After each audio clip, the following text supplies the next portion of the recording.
பூமழை தூவி வசந்தங்கள் வாழ்த்த ஊர்வலம் நடக்கின்றது. பூமழை தூவி வசந்தங்கள் வாழ்த்த அப்படின்னு ஒரு மிக அழகான ஒரு பாடல் இருக்கும். இன்ப கனவுன்ட்டு வைக்கிறார். அதுல தான் அவருடைய முதல் கால் முறியுது. அது நடந்த பிறகு அவருடைய வாழ்வு முடிஞ்சு போச்சுன்னு சொன்னவர்கள்லாம் உண்டு. அதுக்கப்புறம் தான் திருடாதே வருது. ஒவ்வொரு நாளும் அவரை தூற்றுபவர்கள், அவரை அவருக்கு ஒன்றும் தெரியாதுன்னு சொல்பவர்கள், அவர் நடிகர் என்று இகழ்பவர்கள், அவர் பின்னாடி இருப்பது ரசிகர் பட்டாளம் அப்படின்னு தற்குறிகள், இப்படியெல்லாம் சொன்னவர்கள்.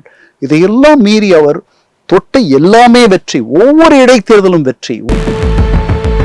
என்னங்க தலைவர், அவங்க வணக்கம் சொல்றது புரியுது எனக்கு, நீங்க வணக்கம் சொல்றது அவங்களுக்கு தெரியாது, நீங்க எதுக்கு வணக்கம் சொல்றீங்க? அவங்க வணக்கம் சொல்றாங்க, நான் பதிலுக்கு வணக்கம் சொல்லணும்னா அப்புறம் என்ன பண்பாடு? லைட்டை நிறுத்தினதுக்கு உடனே இருட்டான பிறகு எம்ஜிஆர் கால் மேல கால் போட்டுக்கிறாரு. லைட் போடுறாங்கன்னா உடனே கால் எடுத்துக்க. நீங்க எந்த மேடையில வேணாலும் பாருங்க, ஆதிக்க ஜாதிகளிலிருந்து வருபவர்கள் மட்டுமே பரம்பரையாக மட்டுமே வர முடியும் என்று இருந்ததை மாற்றி யாராலும் ஒரு கிராமத்தினுடைய மணியகாரராக முடியும் என்று புரட்சி செய்தவர் எம்ஜிஆர். ரெண்டு குறைகள் மனதில், பெரிய குறைகள். ஒன்று, அவர் பெருசா படிக்கலைன்றது ஒரு குறை. இன்னொன்று, அவருக்கு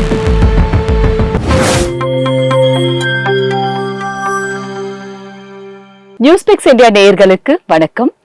என்றென்றும் எம்ஜிஆர் பகுதிக்கு உங்களை அன்புடன் வரவேற்கிறோம். இன்னைக்கு என்றென்றும் எம்ஜிஆர் பகுதியில நம்மோடு இணைந்திருப்பவர் திரு கண்ணன் அவர்கள், எழுத்தாளர். எம்ஜிஆர் அவர்கள் பத்தி புத்தகங்கள் எழுதியிருக்காரு. எம்ஜிஆர ஒரு நல்ல முன்னுதாரணமா பார்க்கக்கூடியவர். அவர்கிட்ட எம்ஜிஆர் பற்றிய நினைவுகளையும் எம்ஜிஆர் ஆற்றிய பணிகள் பற்றியும் நாம இப்ப கேட்கலாம். சார் வணக்கம். வணக்கங்கம்மா. சார், எம்ஜிஆர் அவர்களுக்கு லைஃபே ஒரு ஸ்ட்ரகிள்னு சொல்லலாமா சார்? சிறு பிராயத்துல இருந்து சினிமா வாழ்க்கையிலும் நீங்க சொன்னீங்க எவ்வளவு ஸ்ட்ரகிள்னு. அரசியல் வாழ்க்கையாகட்டும், அவர் ஆட்சி வந்தது, கலைஞ்சது, அப்புறம் உடம்பு முடியாம போச்சு. அவர் ஒரு சக்கரவர்த்தியா இருந்தாலும் எல்லாத்துலயுமே அவர் துன்பம் தான் அதிகமா பட்டாருன்னு நம்ம பார்க்க முடியுமா? துன்பம் நிறைய பட்டிருக்கார். அவர் எட்டிய உயரங்களை வெகு சிலர் தான் எட்ட முடிஞ்சது அந்த மாதிரி. ஆனால் அவர் தொடக்கத்துல அவர் ஒரு 35 வயது வரைக்கும் அவர் மிக துன்பமான ஒரு காலம். அதற்கு பிறகு அவர் கொடிகட்டி வாழ்ந்த காலம், ஒரு 20 ஆண்டு காலம். திரைத்துறையில் அவருக்கு பேர் சின்னவர், அவங்க அண்ணனுக்கு பேர் பெரியவர். அவங்க வராங்க, அவங்க தான், அவர்கள் சொன்னதுதான் சட்டம், அவர்கள் வைத்ததுதான் சட்டம். அந்த மாதிரி ஒரு பெரிய இடத்துல அவர் இருந்தார். பல நடிகர்களுக்கு அவருக்கு வாழ்வு தந்தார். பல திரைப்பட எக்ஸ்ட்ரான்னு சொல்றோம், துணை நடிகர்கள், ஸ்டண்ட் நடிகர்கள், அவர்கள் நூற்றுக்கணக்கான குடும்பங்களை அவர் வாழ வைத்தார். ஒரு நாடக கம்பெனி, எம்ஜிஆர் நாடக மன்றம்ட்டு தொடக்கத்துல 50களுடைய தொடக்கத்துல நடத்தினார். அதுல முதல்ல அவர் போட்ட நாடகம் தான் இடிந்த கோவில்னு பேரு. அதை மாற்றி அமைக்கிறது, இன்ப கனவுன்னு மாற்றி அமைக்கிறது ஆரம்பீரப்பன். அது நல்லா இல்லை, கொஞ்சம் அபசகுணமா இருக்கு இந்த பேரு அப்படின்னு சொல்லிட்டு அது இடிந்த கோவில்ன்ட்டு மாத்திட்டு இன்ப கனவுன்ட்டு வைக்கிறார். அதுல தான் அவருடைய முதல் கால் முறியுது. அது நடந்த பிறகு அவருடைய வாழ்வு முடிஞ்சு போச்சுன்னு சொன்னவர்கள்லாம் உண்டு. அதுக்கப்புறம் தான் திருடாதே வருது. திருடாதே அவர் நடிக்கிற முதல்ல சமூக படம், இது பெரிய ஒரு வெற்றியை ஈட்டுகிறது. இப்படி தொடர்ந்து இருக்கு. ஆனா அந்த 50கள்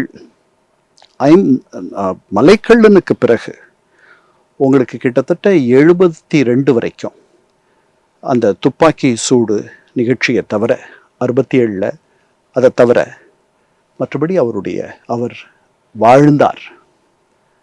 அவர் ஒரு மாமன்னராக இருந்தார். அவருடைய படங்கள் 5 படங்கள் வருதுன்னா 3 மிகப்பெரிய வெற்றியை ஈட்டும், 1 சுமாராக போகும், 1 விழுந்துவிடும். அது முதல் நாள் பார்ப்பதற்காக நானே ஊருக்கு உழைப்பவன்னு ஒரு படம், அந்த படத்தை பார்ப்பதற்காக இப்போ கிருஷ்ணா தியேட்டர்னு ஒன்று இருந்துச்சு வட சென்னையில். அப்போ நான் 8ஆவதோ 9ஆவதோ 10ஆவதோ படிக்கிறேன். என்னையோட அழைச்சிட்டு போயிட்டு முதல் நாள் எப்படியாவது நின்று டிக்கெட் வாங்கிட்டு போயிடுவோம் அப்படின்னு நினச்சோம். முடியலை. ரொம்ப வேதனையோட அந்த படம் பார்க்க முடியலேன்ட்டு வந்தேன். இன்னைக்கு வரைக்கும் அந்த படத்தை நான் பார்க்கல. அந்த படத்துல தான் இவங்க சாரதா நடிச்சிருப்பாங்க, அவருடைய தங்கையாக. 2 முறை தேசிய விருது வாங்கினவங்க அவங்க, மிகப்பெரிய நடிகை. அதில் பூமழை தூவி வசந்தங்கள் வாழ்த்த அப்படின்னு ஒரு மிக அழகான ஒரு பாடல் இருக்கும். அந்த பாடல் எல்லா மன மேடைகள்லயும் பாடக்கூடிய அளவுக்கு ஒரு பாடல். மழை தூவி வசந்தங்கள் வாழ்க்க ஊர்வலம் நடக்கின்றது. அந்த படத்தை நான் இன்னும் பார்க்கணும். இப்போ நான் அவர்கிட்ட பேசுறதுனால சொல்றேன். அதனால அந்த 20 ஆண்டுகள் அவர் பொது வாழ்க்கைக்கு வந்த பிறகு, அதாவது அரசியல் கட்சி தொடங்கின பிறகு, அதை அவர் பெருசா ரசிச்சதா நான் நினைக்கல. அவருக்கு திரைத்துறையில் அவருக்கு அவர் எதிர்நீச்சல்லாம் பண்ண வேண்டிய அவசியம் இல்லாத இருந்துச்சு. அவருக்கு எல்லாம் அமைஞ்சு போச்சு. அவருக்கு அது ஒரு ஆர்கெஸ்ட்ரா மாதிரி. அவர் ஒரு கண்டக்டர் மாதிரி தான். அப்படி அவருக்கு சரியான பாடலாசிரியர்கள், சரியான எடிட்டர்ஸ், சரியான திரைக்கதை சொல்றவங்க, சரியான வசனகர்த்தாக்கள் எல்லாம் அமைஞ்சு போயிட்டாங்க. அதுல அவர்கள் எப்போவாவது தான் தோற்று போவார்கள். அந்த மாதிரி அவருக்கு அமைஞ்சிருச்சு. அதனால அது ஸ்மூத் செயிலிங்காக மிக மிருதுவான ஒரு சாலையில் ஒரு பயணத்தை நீங்கள் தொடர்வது போல இருந்துச்சு. அரசியலுக்கு வருகிறார். அரசியல் கரடுமுரடானது. ஒவ்வொரு நாளும் அவரை தூற்றுபவர்கள், அவருக்கு ஒன்றும் தெரியாதுன்னு சொல்பவர்கள், அவர் நடிகர் என்று இகழ்பவர்கள், அவர் பின்னாடி இருப்பது ரசிகர் பட்டாளம் அப்படின்னு தற்குறிகள், இப்படியெல்லாம் சொன்னவர்கள். இதையெல்லாம் மீறி அவர் தொட்ட எல்லாமே வெற்றி. ஒவ்வொரு இடைத்தேர்தலும் வெற்றி, ஒவ்வொரு பொது தேர்தலிலும் வெற்றி. ஒரே ஒரு பொது தேர்தலை தவிர, அப்புறம் ஒரு உள்ளாட்சி தேர்தல் 86ல், அதுல வெற்றி அடையல. இந்த 2 வெற்றி கிடைக்கல அவருக்கு. அவர் ஒருவேளை அவருடைய அரசியல் தாழ்வு என்பது நடக்கிறதோ அப்படின்னு நினைக்கும் பொழுது இயற்கை அவருக்கு துணை நிற்கிறது. அவருக்கு உடல்நலம் இல்லாமல் போகிறது. அதுவே அவருக்கு துணையாக மாறுகிறது. அவர் இன்னும் கொஞ்சம் உடம்பு பார்த்திருந்தாருன்னா இன்னும் நிறைய நாள் இருந்திருப்பார். எம்ஜிஆர் யாரை சந்திச்சாலும் அவங்களுக்குள்ள ஒரு கதை வந்துடும் எம்ஜிஆர் பத்தி அப்படின்னு சொல்றாங்க. ஏதோ ஒண்ணு செஞ்சிடுவாரு அவங்களுக்கு அப்படின்னு அந்த ஒரு பரந்த உள்ளம் அவருக்கு எப்பவுமே இருந்தது. 2 நிகழ்ச்சி சொல்லணும்னு நினைக்கிறேன். வலம்புரிஜான் சொல்லியிருக்காரு. வலம்புரிஜான் அவர் கூட பயணம் பண்றாரு கார்ல. அந்த கார் கண்ணாடி, கருப்பு கண்ணாடி, அந்த 4777 கார் அது போகுது. அந்த கண்ணாடியில இங்கிருந்து இவர்கள் பார்த்தா வெளியில என்ன நடக்குதுன்னு தெரியும். வெளியில இருந்து பார்க்கிறவர்களுக்கு உள்ள இருப்பவர்கள் பெருசா தெரியாது. ஆனா அது எம்ஜிஆருடைய கார்ன்றது பல பேருக்கு தெரியும். அந்த கார் போனாலே வெளியில இருப்பவர்கள்லாம் வணக்கம் சொல்லுவாங்க. எங்கேயாவது அது ஒரு ரயில்வே கிராசிங் அங்க நிக்குது, அல்லது வேற எங்கேயாவது நிக்குது அப்படின்னா அங்க இருக்கிறவர்கள் வணக்கம் சொல்லுவாங்க. அந்த காருக்கு உள்ள எம்ஜிஆர் இருக்காருன்னு தெரிஞ்சு எம்ஜிஆர் வணக்கம் சொல்லுவாராம். உடனே ஜான் கேட்கிறாரு, என்னங்க தலைவர், அவங்க வணக்கம் சொல்றது புரியுது எனக்கு, நீங்க வணக்கம் சொல்றது அவங்களுக்கு தெரியாது, நீங்க எதுக்கு வணக்கம் சொல்றீங்க? அவங்க வணக்கம் சொல்றாங்க, நான் பதிலுக்கு வணக்கம் சொல்லணும்னா அப்புறம் என்ன பண்பாடு? இது ஒரு நிகழ்ச்சி. இன்னொரு நிகழ்ச்சி சத்யராஜ் சொன்னது. அவருடைய வேதம் புதிது படம் ப்ரிவியூ ஷோ போட்டு காட்டுறாங்க. உட்காந்துருக்காரு, பக்கத்தில் உட்காந்துருக்காரு சத்யராஜ். உட்காந்துருக்கும் பொழுது இடையில ஒரு தடவை இடைவேளை, அப்புறம் வேற எதுக்காகவோ லைட்டு போடுறாங்க. லைட்டை நிறுத்தினதுக்கு உடனே இருட்டான பிறகு எம்ஜிஆர் கால் மேல கால் போட்டுக்கிறாரு. லைட் போடுறாங்கன்னு உடனே கால் எடுத்துக்க. நீங்க எந்த மேடையில வேணாலும் பாருங்க, கால் மேல கால் போட்டே இருக்க மாட்டார் தலைவர். இதெல்லாம் என்ன நுணுக்கம், என்ன சிந்தனை! அப்போ மற்றவர்கள் என்ன நினைப்பாங்க, மற்றவர்களை பத்தியே எப்பவும் நினைக்கிற ஒருத்தர் தான் how to win friends and influence பீப்புள்னு சொல்லிட்டு ஒரு புத்தகம் பல லட்சக்கணக்கான, இன்னும் சொல்ல போனால் கோடிக்கணக்கான பிரதிகள் வித்திருக்கும்னு நான் நினைக்கிறேன். டேல் கார்னகி எழுதினவர் 60களில் 50களில் வந்த புத்தகம். அந்த புத்தகத்துல இப்படியெல்லாம் nobody is interested in you, உன்னை பற்றி யாருக்கும் கவலை, எல்லாருக்கும் அவங்கள பத்தி தான் கவலை.